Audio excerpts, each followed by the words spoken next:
Hi, my name's Anthony Borton. I'm a Microsoft Visual Studio ALM MVP and lead trainer at ALM-Training. This is an overview video of one of our newest courses, TFS 11 Beta for Project Managers. This is a 2-day course designed for business analysts, project managers and team leaders, or really anyone involved in managing projects using Team Foundation Server. The prerequisites: ideally you will have had some exposure to Team Foundation Server, and any experience you have managing projects will certainly come in handy. The format of the course is instructor-led training, and at the end of most modules there'll be hands-on labs and exercises designed to help reinforce the concepts and techniques the instructor has covered. Let's take a closer look at the course content. We start by having a look at the Visual Studio 11 product suite. We want to have a look at the various capabilities in each of the components and how they can help your project.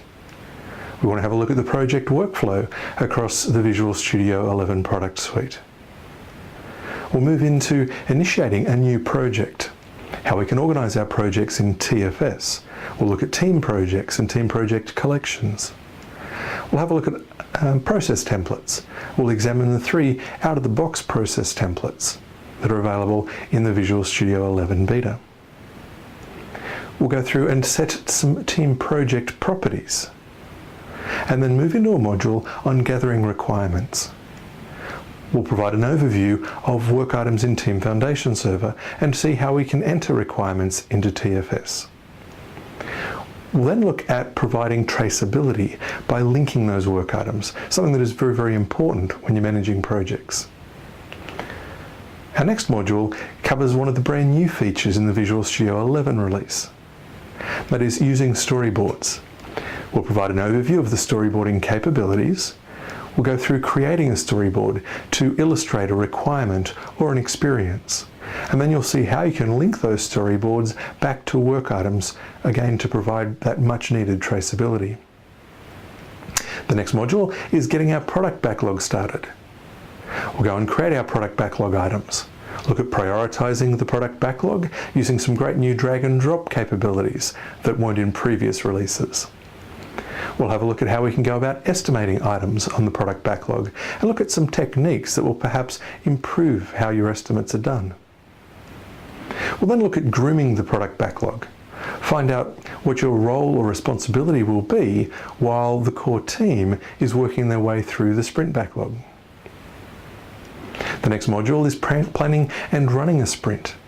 We'll have a look at team capacity, how we can enter team capacity in for each individual team member. We can also record team days off or individual days off for team members. We'll go through the process of selecting items for the sprint backlog.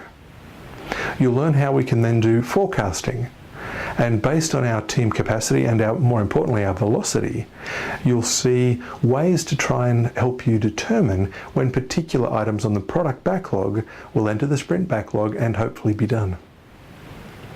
We'll go through tracking progress using the brand new task boards available in Visual Studio 11, and then we'll look at the new real-time burn down charts to help us track progress. The next module is managing risks. We'll talk about the need for tracking risks and then how you can track project risks using Team Foundation Server. Our next module is keeping quality in focus. Here we'll have a look at how we can monitor the quality of our projects. We'll look at the quality indicators available to us in Team Foundation Server, and then finish the module by having a look at check-in policies and see how they can help keep the quality bar high. Our next module is a brand new thing in Visual Studio 11. The module is entitled Getting Stakeholder Feedback, and it introduces you to the new Microsoft Feedback Client. You'll see how we can use the new Microsoft Feedback Client to provide very rich feedback from our stakeholders to our team. You'll see how adding that continuous feedback cycle into your workflow can greatly improve the application or products we're developing. The next module is keeping communication pathways open. We'll provide an overview of the many TFS clients you can use. We'll see how we can configure project alerts and notifications to aid better communication across the team. We'll do a compare and contrast and figure out how to choose the most appropriate TFS client for any particular task or job. And then we'll look at some very compelling third-party tools you and your team may wish to consider. Our final module covers creating and customizing reports. We'll go through the reporting architecture, learn about the data warehouse and the OLAP cube, and the information that's available to us. We'll review the many out-of-the-box reports and find there's a wealth of rich information already published available for you. We'll go through the process of adding new reports and see how you can create ad hoc reports using Microsoft Excel quickly and easily. So where to from here? Have a look at the ALM-Training website at www.alm-training.com.